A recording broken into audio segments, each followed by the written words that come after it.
Hello, in this video I wanted to show a couple of things. The main thing came from a question in the rigging class as far as baking out joints or baking out animations. So what I want to show here is something very unconventional, but I'm hoping it'll show maybe the point. So right here in the center I've got a cylinder that, well, actually I've got a joint chain in the cylinder, and this joint chain is actually constrained to one of the vertices on the cylinder. So let's show how that works. So constrain, we're going to do point on poly. So I'm just going to pull this down here.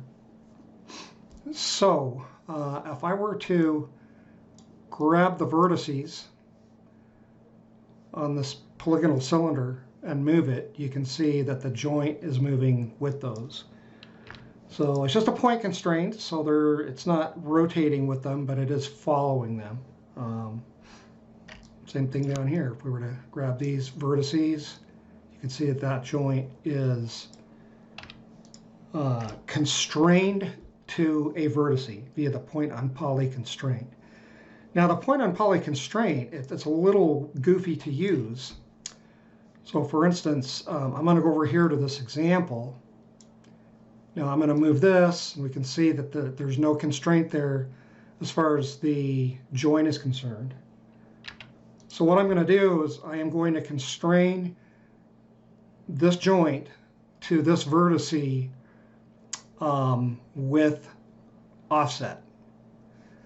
First of all, I need to verify that, okay, yeah. So this is how I'm going to do it. Say, okay, pardon me.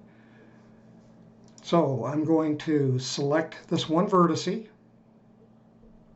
and then I'm going to go to object mode, and then I'm going to hide the visibility of this object, so it's in this particular group. And then I'm going to select the joint, and then I'm going to say point on poly. And I'm going to make sure that maintain offset is on so that it doesn't snap to the poly. So let's click on apply.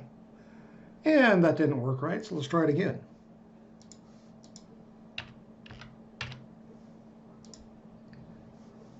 Okay, what did I do wrong? So vertice. Okay, so let's select that. And then let's just hide it. And then select the joint, point on poly. Okay, so that worked. I didn't have to, the problem I was going into object mode afterwards.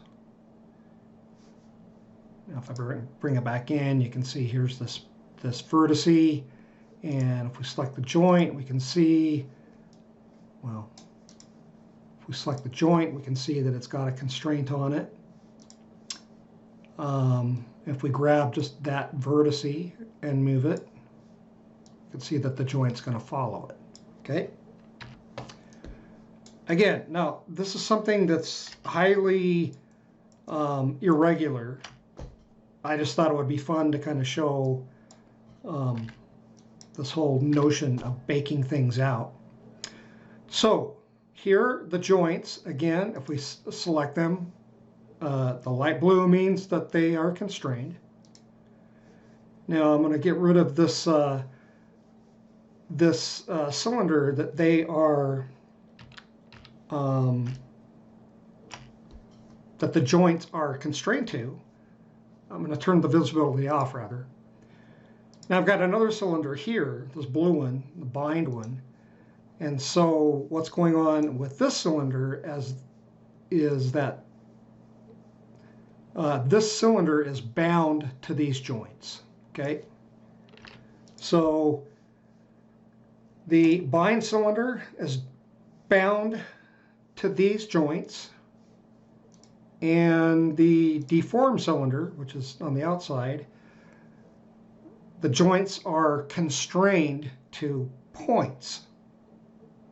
Now, why would I do that? Again, this is unconventional. It's just to show a certain point that we can animate something, and then we'll wind up baking out the animation on the joints.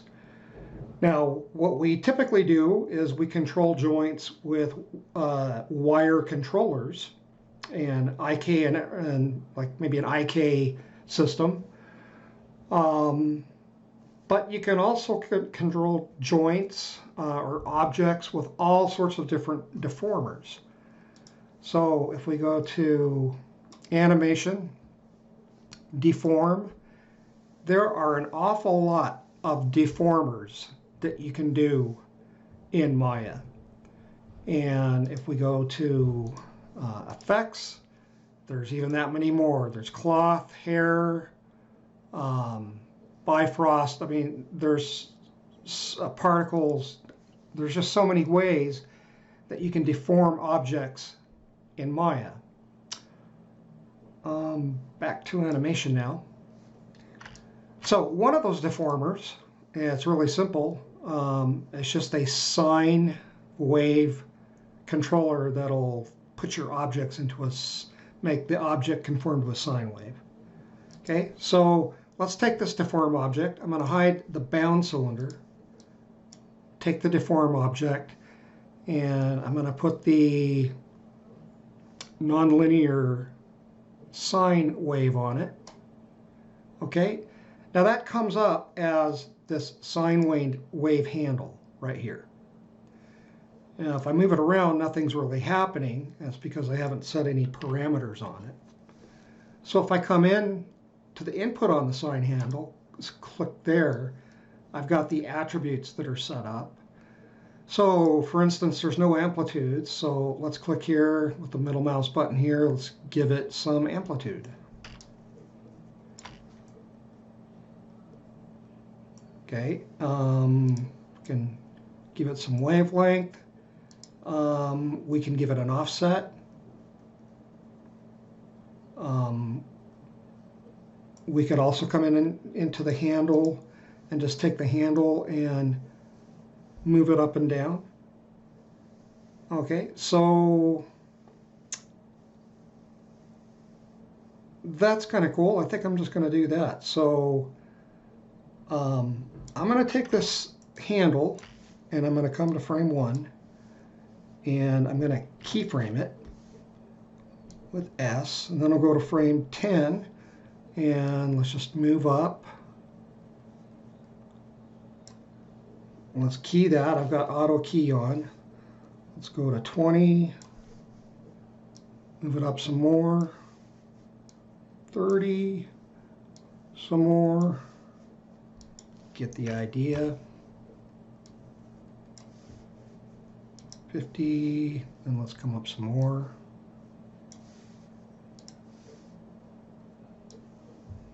Okay. So we have this sine wave deformer that is deforming the geometry that the skeleton is bound to. Okay, and so now what we want to do is just bake out the joints. And so I'm going to set this to 60, do that to 60. And so when I say bake out the joints, so I've got this animation. This animation can be driven by physics, dynamics, in this case, sine deformer, whatever deformer you want to use in Maya. You know what, I think for good measure too, I'm going to come in and just ensure that I've got keys, I guess you'd call them breakdown keys as well, just to make sure that I'm getting all the resolution out of this.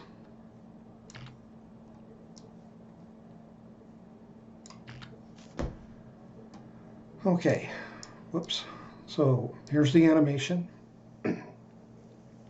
All right. So this would be a finished animation file. In fact, I'll save it as such just so I don't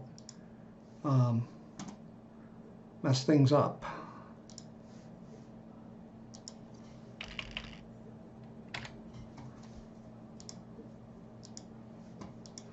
Okay, so now what I would do, I'd come in and I would select the joints, select the hierarchy.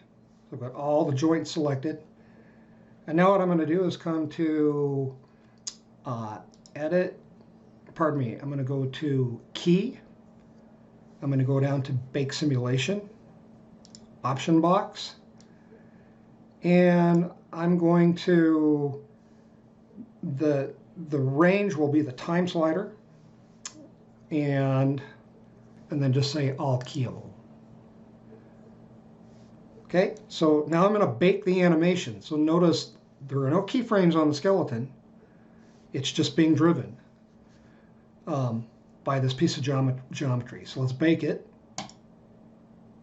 Okay, so now if we play the animation, we've got that animation going on. So now we should be able to go to the sine wave handle, and delete that.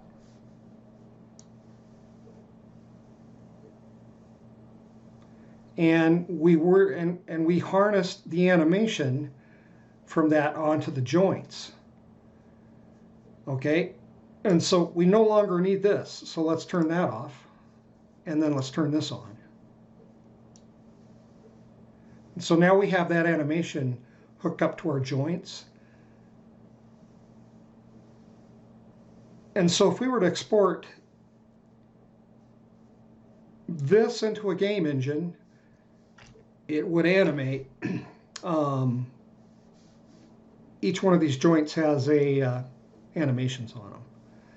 And since this object is bound to those joints, well, they're going to follow them. So the way to think of this is just this deformer. It's just like a NURBS controller. Okay, so again, this is a very unorthodox sort of a way to animate something, but it's just I'm just trying to demonstrate baking joints out.